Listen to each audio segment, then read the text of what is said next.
bear with me, guys. I'm just getting it right so it doesn't all go tits off. Any questions? Fire them in now.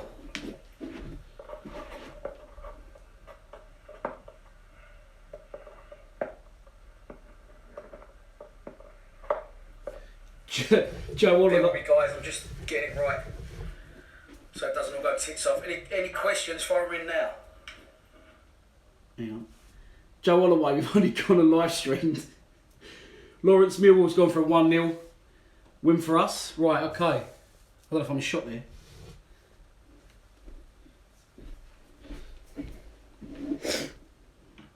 Just give me a couple minutes. Fire any questions in you have. Not sure which way this is going to go, but we'll have a go. It's definitely the way forward.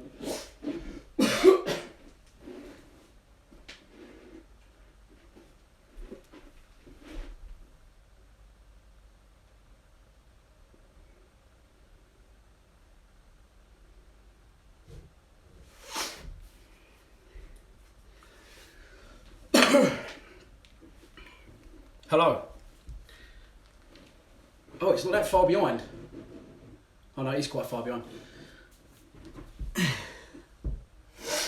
I've just got to wait a second because I've got it on my laptop, so I could just make sure I'm definitely in shot because the camera looks a bit high. Oh, it's not that far behind.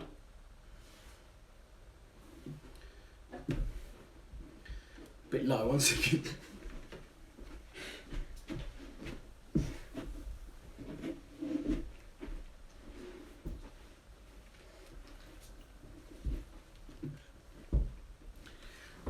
As that. I think that's it.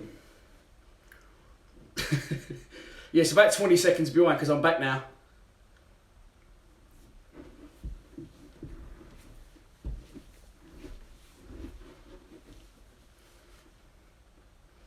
That's better. Lions TV, this is a live pre-match prediction for Saturday's home game against Brentford at the Den. A London derby, a big game, a chance to move within 3 points of the playoffs. Let's take a look at the 11 that I think will start the match. I'm not expecting many changes, only one. Jordan Archer in goal, Marlon Romeo at right back, James Meredith at left back, Jake Cooper with Sean Hutchinson alongside him, Jed Wallace on the right, Ben Marshall on the left, Sean Williams and Georgie O'Saville in the midfield, and up front the Silver Fox, that might have been a few times, the Silver Fox, Steve Morrison with Lee Gregory alongside him. I'm sweating here, I'm half nervous. Is that the 11 that I will pick to start the match? Yeah, I think so. Don't never change your winning side. Well, I said completely the opposite last week, but yeah, don't change your winning side.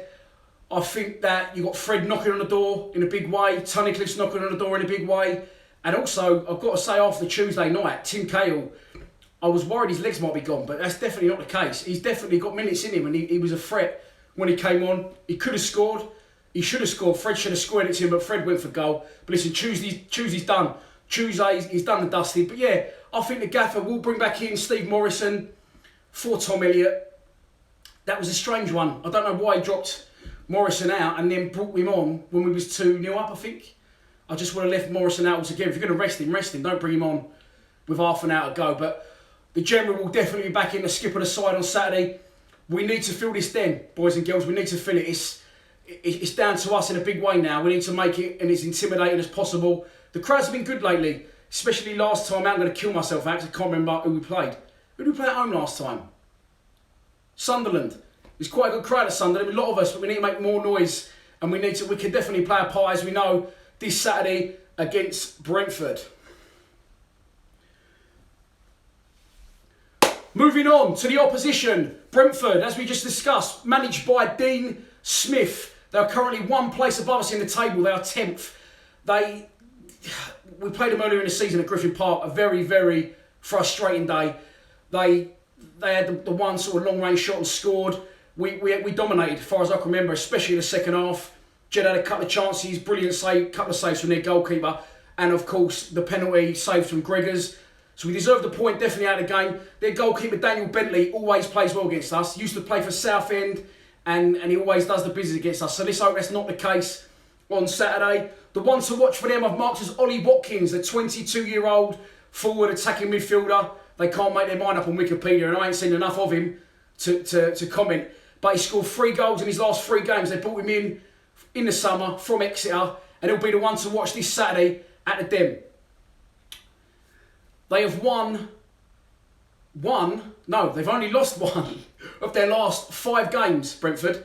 Last time out, they won 2-0 at Burton. Watkins getting 1 of those goals. But listen, let's be honest, Mini-Me's team would give Burton a game, wouldn't they? So that's not really a lot to go on.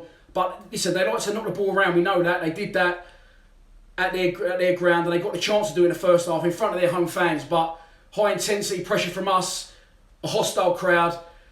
Can we do the business? Well, let's go on to that. Let's go on to the prediction. Let's have a look at some of the comments before I do that. I need to duck down because I ain't got the bins on.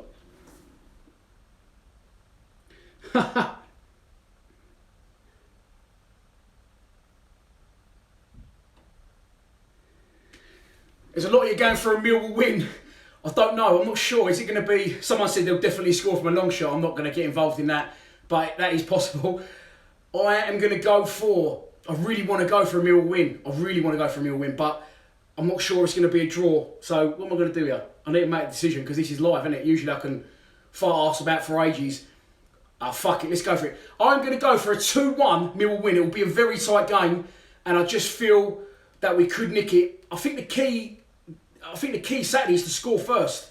You know, we conceded first against Sunderland, we conceded first against Cardiff, we conceded first against Sheffield Wednesday. I think the key is to get that lead early, start like we mean business.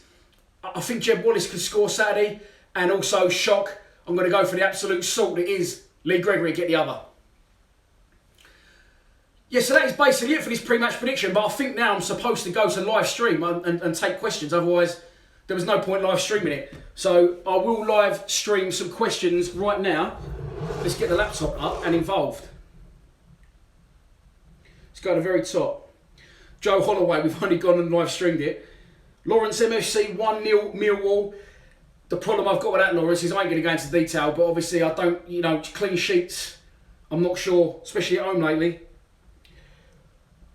HML, can I have a shout out and who do I think will get player of the season? Well, there you go, HML, there's your shout out. I think that Sean Hutchinson is going to win player of the season. Meredith could be up there with him. I feel that Jed's I didn't criticise Jed and Savile. I said we needed more from them. That's exactly what we got on Tuesday at Hull. Someone else, Dylan Stewart is thinking 2-1 Saturday, fortunately he can't go. Unless your leg's falling off, mate, then you've got no excuses as far as I'm concerned. Jimmy D, hello. Hello, mate. William Hollis is saying 3-1 Millwall. Morrison, Gregory and Cahill. A lot of people saying, will Cahill score? Some more people there.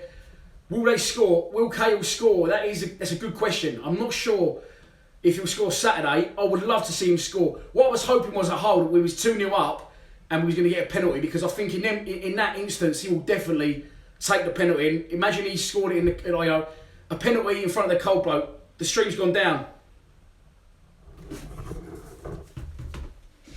I know what that is.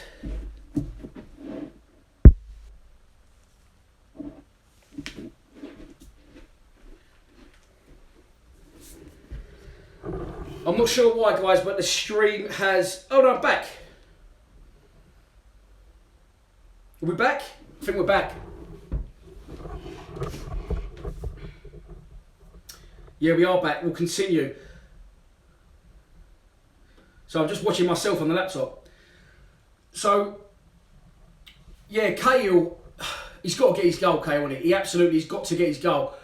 I'd love nothing more if he got in front of the cold blow lane. It'll be amazing, but I think that opportunity is only going to arise if we've got a healthy lead in the game. You know, as I said, it'd be brilliant to get a penalty, wouldn't it?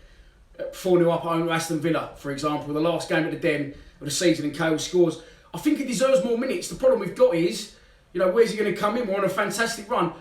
I don't know why he didn't start against Hull, to be honest.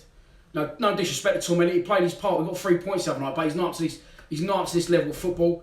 And unless he's having to scream up at the manager, I can't understand why Cahill couldn't last longer. I thought maybe his age was a factor, but he looks to me like he can definitely last. Dylan Stewart, as Savile lost his magic, No, he hasn't lost his magic, not by a long shot. I think, as I've covered this before. Excuse me, I just burped. Can't cut that out, obviously. George Saville is a good player, very technically good. Quite similar to Williams, the way they carry themselves on the pitch, the way they strike a ball. But he started the season so well that I don't think he tailed off. I think he just, his intensity level was very high. And then he just started playing normally. He's going to fade in and out a couple of games. But Saville took his goal brilliantly the other night. As I said, I'd criticise him and Wallace for tailing off a bit. Jed Wallace was like a FIFA character the other night. He's playing himself through balls. It was brilliant to see from Jed. He had so much energy. HGTV. Hello, Mini-Me. That's him upstairs playing PlayStation. William Hollis again. Another good question. Do I think we'll get into the playoffs this season? I think we'll do enough to get into the playoffs.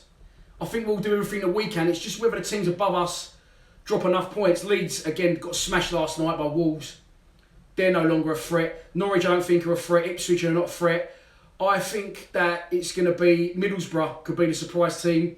Brentford have got a chance. Preston have got a chance. Bristol City are tailing off, but they still got a chance. There's a lot of good teams up there, a lot of big clubs up there that could still do the business on us and pip us to the playoffs. Personally, I think we're going to do enough our end, as I've said, but I don't think teams above us are going to drop enough points, unfortunately. But it's still a superb season and something definitely to build on for next year. The gaming guy. I don't think that we will lose against Bradford because of the form we have been in.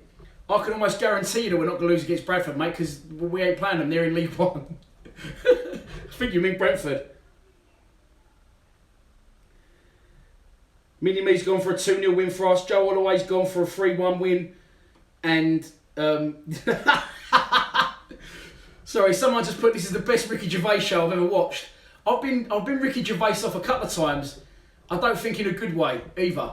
Yeah, so thanks for that. I've heard that one before. I've had that one before, though. Right, why do we not make... Thomas Gaming, why do we not make any subs? We do make subs. We just always make the same subs. We go like for like, we go winger for winger.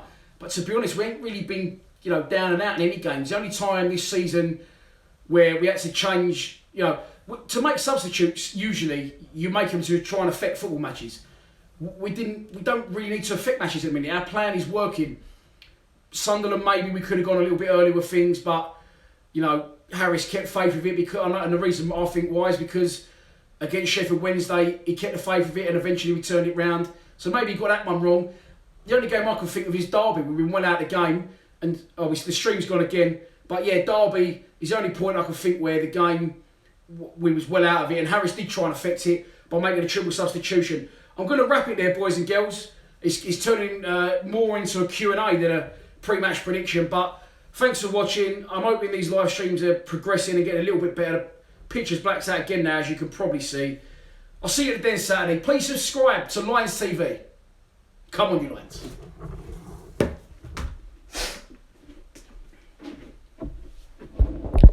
That's a wrap, boy.